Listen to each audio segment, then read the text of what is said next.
Πάμε να ρίξουμε μια ματιά στη νέα σελήνη που ξημερώνει σε λίγο στις 24 μοίρες των διδήμων και αφορά άμεσα τα τρίτα δεκαήμερα των μεταβλητών ζωδίων, δίδυμους, παρθένους, τοξότες και ηχθείες. Μια νέα σελήνη άκρος επικοινωνιακή, γεμάτη κίνηση, ροή, ταχύτητα, επικοινωνία, πληροφορίες, με την ίδια τη σελήνη να βρίσκεται εκτός ορίων, άρα μιλάμε για μια νέα σελήνη άκρος συναισθηματική και εντελώς ανεξάρτητη, για να μην πω άκρος επαναστατική, μιας και η Λίλιθ βρίσκεται εκτός ορίων και κάνει αντίθεση με τη νέα σελήνη. Δεν χαρακτηρίζεται από κάποια βασική όψη, πέραν του τετραγώνου που θα είναι σε λίγο ενεργό με τον Ποσειδώνα, το οποίο θα μας απασχολήσει στην Πανσέλινο.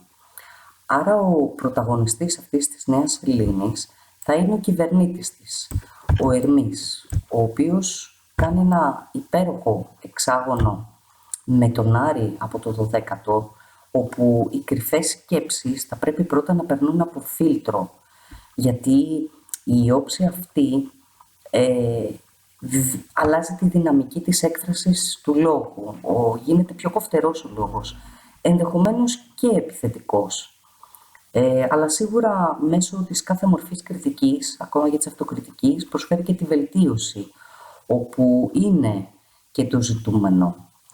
Ο Ερμής βρίσκεται στο δεύτερο οίκο, τον οίκο των υλικών αξιών και των αποκτημάτων, αλλά ακόμα και των ηθικών αξιών. Και σύντομα θα συναντήσει το σημείο στο οποίο έγινε η υπέροχη σύνοδος της Αφροδίτης με τον Δία και θα αρχίσει να δίνει τα πρώτα γεγονότα.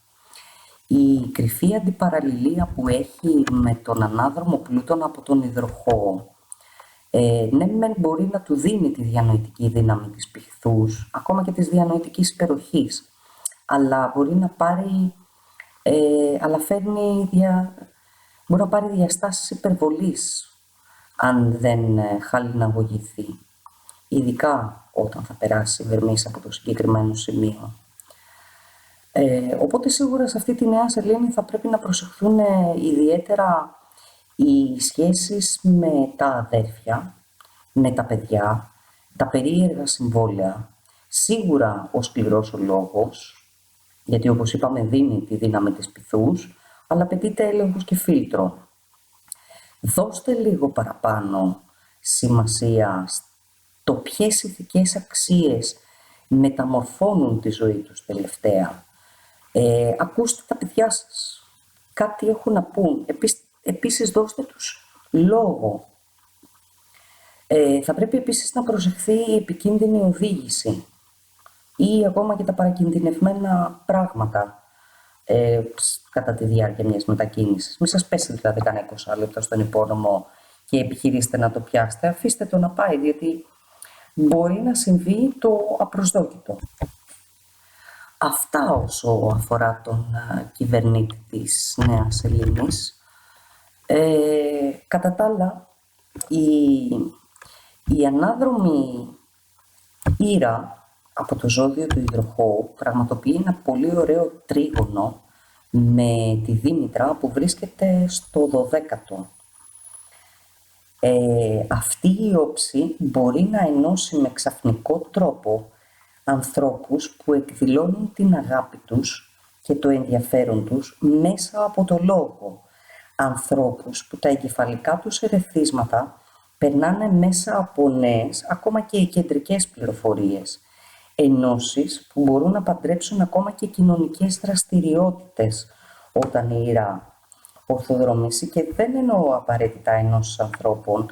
Εξάλλου μιλάμε για αέρα με αέρα και τον ουρανό κοντά, όπου το brainstorming αυτή την περίοδο δίνει και παίρνει. Μιλάω για ενώσεις ιδεών, μιλάω για ενώσεις πεδίων, τα οποία θα μπορούσαν να παντρέψουν κοινωνικές δραστηριότητες και να παράξουν κάτι νέο. Και από το ένα διανοητικό σημείο περνάμε σε άλλο ένα διανοητικό σημείο, το οποίο επίσης είναι αδύνατον να αγνοηθεί. Μιλάμε για τη σύνοδο που θα κάνει η εστία με την Αθηνά στον 11ο οίκο του χάρτη με την παρουσία του Κρόνου. Μία συνάντηση η οποία θα επιταχύνει τη διαδικασία ανασυγκρότησης κοινωνικών αξιών μέσω ομάδων και φιλιών που δραστηριοποιούνται για ένα συλλογικό όραμα. Η όποια καταπίεση της ελευθερίας οδηγεί τα άτομα να εντοπίσουν ομάδες που τους εκφράζουν, που έχουν κοινή ιδεολογία, κοινά ενδιαφέροντα και στα πλαίσια μιας οργανωμένης συλλογικής προσπάθειας ανασυγκροτούν κοινωνικές αξίες. Η παρουσία εδώ του Κρόνου μας δείχνει πως η πειθαρχία ταιριάζει στην ευρύτερη εικόνα και μεταφράζοντας με το κάνοντας ειρήνη με την εξουσία. Είναι εξαιρετικά πολύ δυναμικό σημείο, σε όποιο σημείο του χάρτη μας αυτό συμβαίνει, γιατί μπορεί να ανασυγκροτήσει σχεδόν ολόκληρο τον οίκο. Περνώντας τώρα στα δύσκολα του χάρτη, ο Δίας πραγματοποιεί τετράγωνο με το Χείρονα, όπου η αμφισβήτηση εδώ και η επίκριση φέρνει κάποιες μικρές απογοητεύσεις, είτε εξαιτίας οικονομικών προσδοκιών, είτε λόγω διαφοράς αξιών.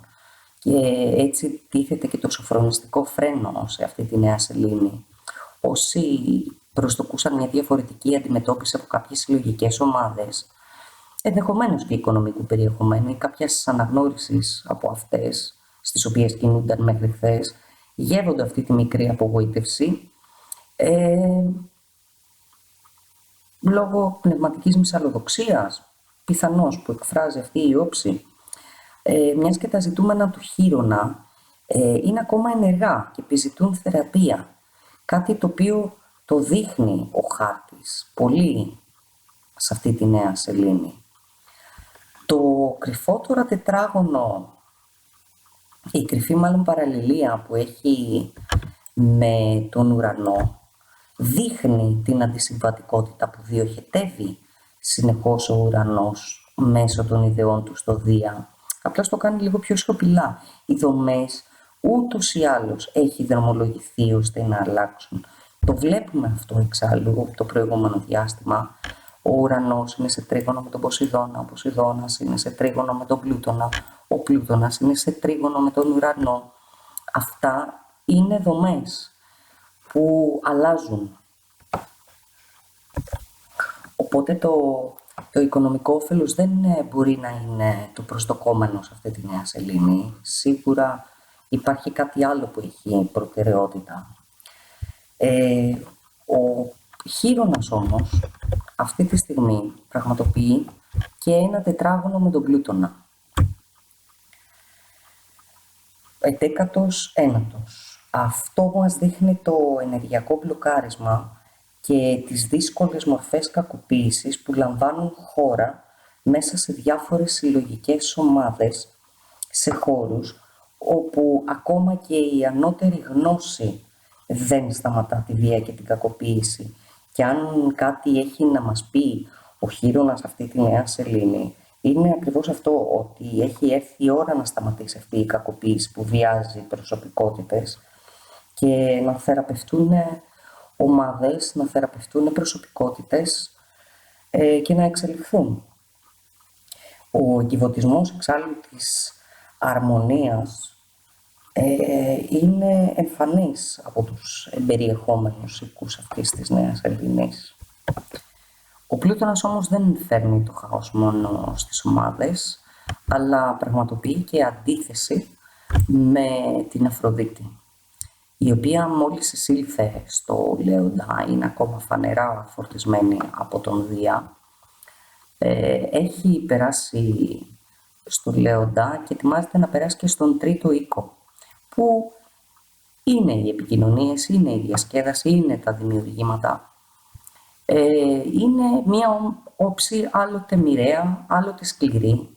Μπορεί να φέρει από τη μία πολύ μεγάλη καλλιτεχνική δημιουργία και την απόλυτη οικονομική άνοδο, αλλά από την άλλη και την ακραία εκδήλωση πάθους σε σπάνιες περιπτώσεις,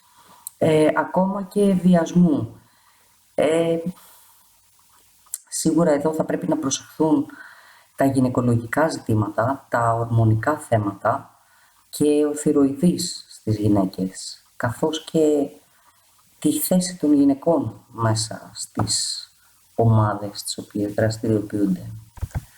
Εύχομαι μόνο να μην κατακλειστούμε από ειδήσεις ομαδικών βιασμών, γιατί το έχουμε ξαναδεί πολλές φορές αυτό να συμβαίνει. Εύχομαι να μην συμβεί αυτή τη φορά. Η επόμενη όψη της Αφροδίτης που έχει ένα ενδιαφέρον είναι το τρίγωνο της με τον Ποσειδώνα.